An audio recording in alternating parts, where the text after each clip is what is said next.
Two bars look like they're modulating out of phase with each other. Move the flanking rectangles. Still out of phase, but add a gap. In phase. So once again, apart, out of phase, together out of phase, small gap, in phase. Now, if I extend the rectangles to make them taller, out of phase, in phase, out of phase, in phase.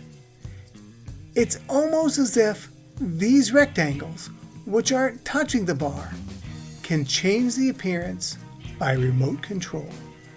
Thank you for watching.